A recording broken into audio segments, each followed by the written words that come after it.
श्री कृष्ण गोविंद हरे मुरारी। हे नाथ नारायण वासुदेवा, श्री कृष्ण गोविंद हरे मुरारी। हे नाथ नारायण वासुदेवा। हरे कृष्णा कृष्णा कृष्णा हरे हरे, हरे राम राम राम हरे हरे।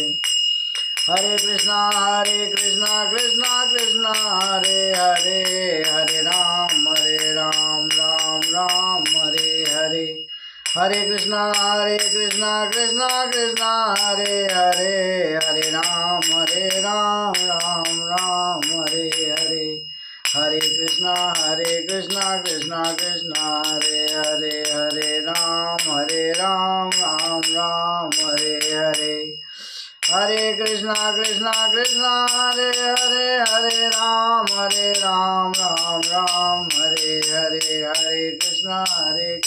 हरे कृष्णा कृष्णा हरे हरे, हरे राम राम राम हरे हरे। हरे कृष्णा कृष्णा हरे हरे, हरे राम राम हरे हरे। हरे कृष्णा कृष्णा हरे हरे, हरे राम राम हरे हरे। हरे कृष्ण गोविंद हरे मुरारी, हे नाथ नारायण वासुदेवा। ओम नमो भगवते वासुदेवाय गोविंदाय नमो नमः। हरे कृष्णा। श्रीमद्भगवद गीता यथारूप अध्याय 9 श्लोक परम गुरु ज्ञान श्लोक संख्या 27 का आज हम अध्ययन करेंगे। इसके पहले भगवत भक्ति से जुड़ने के लिए हम अध्यात्म बंधन चैनल को सब्सक्राइब करें और अध्यात्म से जुड़ने के लिए प्रयास करें। हरे कृष्णा।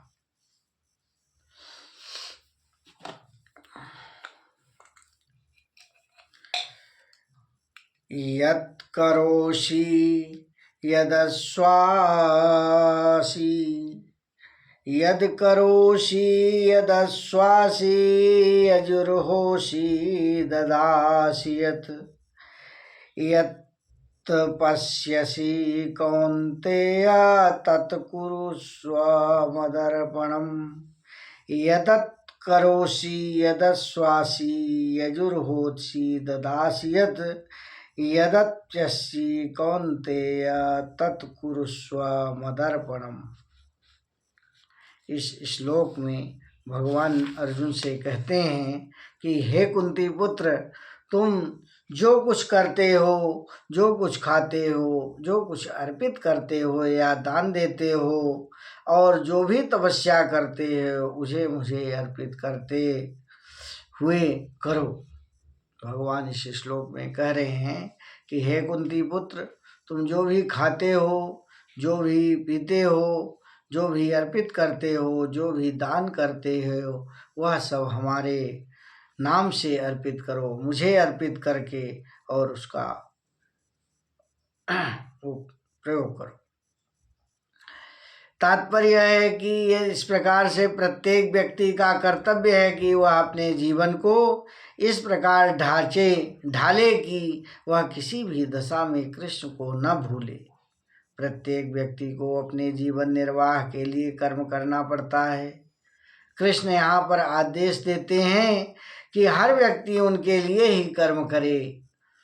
प्रत्येक व्यक्ति को जीवित रहने के लिए कुछ न कुछ खाना पड़ता है, अतः उसे भी कृष्ण को अर्पित करके भोजन को करे, ग्रहण करे। प्रत्येक व्यक्ति को कुछ न कुछ धार्मिक अनुष्ठान करने होते हैं, वह भी कृष्ण की स्तुति करके ही करे। इसे मेरे हेतु करे, यही अर्चन है। प्रत्येक व्यक्ति कुछ न कुछ दान देता है, अतः कृष्ण कहते हैं या मुझे दो, जिसका अर्थ यह है कि अधिक धन का उपयोग श्री कृष्ण भावनामृत आंदोलन की उन्नति के लिए करो।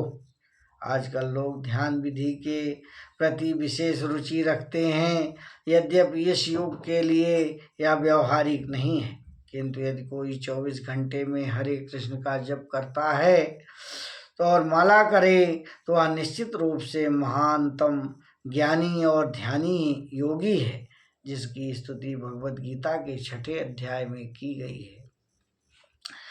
दूसरे श्लोक में भगवान कहते हैं, श्रुव फलैरेवं मोक्ष से कर्म बंधनैः संन्यास योग युक्तात्मा विमुक्तो मामुपैष्यसि। इस तरह तुम कर्म के बंधन तथा उसके शुभाशुभ फल से मुक्त हो सकोगे। इस संन्यास योग से अपने चित्त को स्थिर करके तुम मुक्त होकर मेरे पास आ सकोगे। भगवान कहते हैं कि इस तरह से यदि कार्य आप करेंगे तो भव बंधन से मुक्त हो जाएंगे और पूरा चित्त ध्यान स्थिर करके मुक्ति के लिए मेरे पास आ सकते हैं। तात्पर्य है कि गुरु ने निर्देशानुसार निर्देशन में श्री कृष्ण भावनामृत में रहकर कर्म करने को युक्त कहते हैं। परिभाषित शब्द युक्त वैराग्य है। श्री रूप गोस्वामी ने इसकी व्याख्या इस प्रकार से की है, जो भक्ति सारमृत सिंधु में की गई है। अनासक्तस्य विषयान्यर्थाम् मुपयुज्यन्ते निर्बन्धना कृष्णबन्धे युक्तं वैराग्यमुच्यते। अर्थात श्री रूप गोस्वामी कहते हैं कि जब तक हम इस जगत में हैं तब तक हमें कर्म करना पड़ता है, हम कर्म करना बंद नहीं कर सकते। अतः यदि कर्म करके उसके फल कृष्ण को अर्पित कर दिए जाएं तो वह युक्त वैराग्य कहलाता है। वस्तुतः संन्यास ज्यों क्रमशः आत्म साक्षात्कार की ओर प्रेरित करता है, त्यों त्यों वह परमेश्वर के प्रति पूर्णतया समर्पित होता रहता है। अतः वह मुक्त हो जाता है और वह मुक्ति भी विशिष्ट होती है। इस मुक्ति से वह ज्योति ब्रह्म ज्योति में तदाकार नहीं होता, अपितु भगवत धाम में प्रवेश करता है। यहाँ स्पष्ट उल्लेख है, माम उपैष्यति, वह मेरे पास आता है, अर्थात मेरे धाम वापस आता है।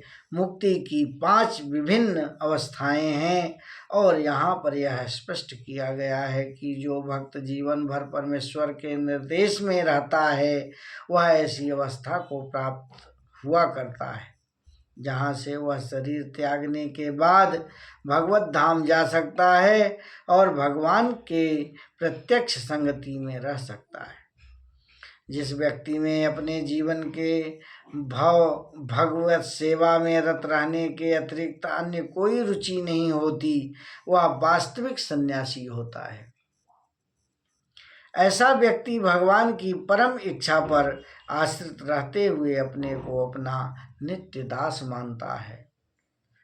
वह जो कुछ कर्म करता है भगवान की सेवा के लिए करता है, सत्कर्म और वैदिक कर्म के लिए करता है। सामान्य मनुष्य के लिए वेद वर्णित कर्तव्यों को संपन्न करना अनिवार्य होता है, किंतु शुद्ध भक्त भगवान की सेवा में पूर्णतः रत होकर भी कभी कभी वेदों द्वारा अनुचित कर्तव्यों का विरोध करना प्रतीत होता है, जो वस्तुतः विरोध नहीं है। अतः वैष्णव आचार्यों का कथन है कि बुद्धिमान व्यक्ति भी शुद्ध भक्त की योजनाओं तथा कार्यों को समझ नहीं सकता। ठीक शब्द है, तार वाक्य क्रिया मुद्रा विग्रह या बुझाए चैतन्य चरितामृत में मध्य में कहा गया है। इस प्रकार जो व्यक्ति भगवान की सेवा में रत है, निरंतर योजना बनाता है कि किस तरह भगवान की सेवा करें, उसे ही वर्तमान पूर्णतया मुक्त मानना जाना चाहिए। भविष्य में उसका भगवत धाम जाना ध्रुव है। जिस प्रकार कृष्ण आलोचना से परे हैं, उसी प्रकार वह भक्ति की सारी भौतिक आलोचनाओं से परे हो जाता है। समोहम सर्वभूतेषु नामे दोयो अस्ति न प्रियः ये भजन्ति तो माम भक्त्या मयि ते तेषु चाप्यहम्। यानी मैं न तो किसी के द्वेष करता हूँ, न ही किसी के साथ पक्षपात करता हूँ। मैं सबों के लिए समभाव रखता हूँ, किंतु जो भी भक्ति पूर्वक मेरी सेवा करता है वह मेरा मित्र है, उसमें मुझ में स्थिर रहता है और मैं उसमें मित्र की तरह रहता हूँ। हरे कृष्ण गोविंद हरे मुरारी, हे नाथ नारायण हे वासुदेव।